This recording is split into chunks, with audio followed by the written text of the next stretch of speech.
네, 여러분 안녕하세요. 신미한 정동학 원장입니다. 제가 이제 구축에 대해서 여러 번 올린 적이 있는데요. 저희 병원이 뭐 주로 구축 이런 수술을 하다 보니까 구축에서 비대칭성 구축 차이가 나게 쪼그라드는 거죠.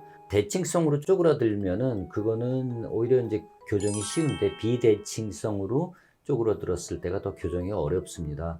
그래서 이제 오늘은 asymmetric contraction, 비대칭성 구축 여기에 대해서 한번 좀 말씀드릴까 해요. 구축이 뭔가요?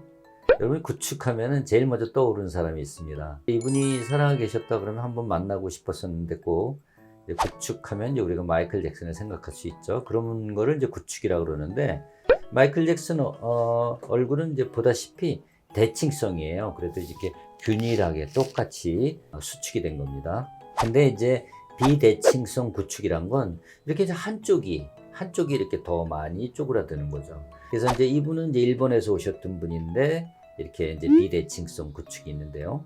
이렇게 한쪽 콧구멍이 더 올라가 있는 거죠. 이런 경우 이제 비대칭성인데 그러면 구축은 왜 생길까요?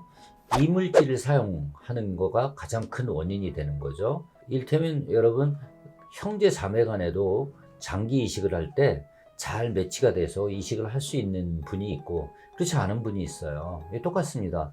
실리콘이나 고어텍스 이런 것도 수십 년 동안 이렇게 사용되면서 인체에 해가 없다 이렇게는 알려져 있지만 그래도 또 어떤 분들은 이게 잘 맞지 않는 분들이 있어요. 그렇지 않겠어요?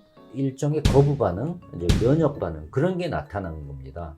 그래서 우리가 염증이라고 그러면 보통 이제 고름 나오고 아프고 붓고 빨개지고 이런 거 염증이라고 그러는데 이런 경우는 이제 붓거나 빨개지거나 아프거나 뭐 이런 것도 별로 없는데 서서히 쪼그라드는 거죠.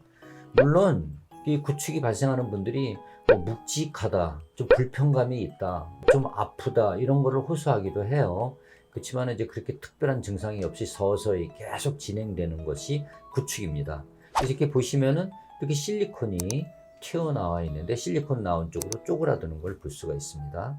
그러면 언제까지 쪼그라드냐? 실리콘이 있는 이상은 계속 쪼그라든다고 생각하시면 됩니다.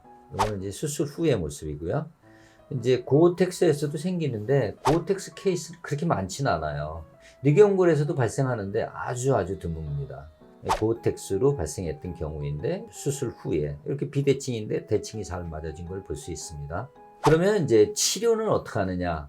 몇 가지가 있는데 단단한 지지 구조를 만든다. 지지 구조를 단단하게 해주면 이 비대칭인 것도 그냥 교정이 되는 경우가 많아요. 그 다음에 귀의 복합 이식, 귀에서 피부랑 연골을 같이 이식해서 한쪽 쪼그라든 데에 더 대주는 거죠. 그렇지만 코를 늘리는 수술은 기본적으로 해야 됩니다. 보통 늑연골을 써서 코를 늘려주는데 한쪽이 더 쪼그라져 있으니까 이걸 어떻게 더 늘리냐 이런 얘기거든요. 그 다음에 이제 프로젝션 그라프트라고 해서 투사 이식이란 거, 그 다음에 콧방울 회전술 여기 잘라서 이렇게 피부를 겉에 피부를 잘라서 돌려서 막아주는 이런 수술들이 있습니다. 그래서 요거 하나하나씩은 여러분 다음 시간에 예를 들어가면서 여러분들한테 설명해 드리도록 하겠습니다. 여러분 구독과 좋아요 저희한테 힘이 됩니다. 감사합니다. 다음 시간에 다시 찾아뵙겠습니다.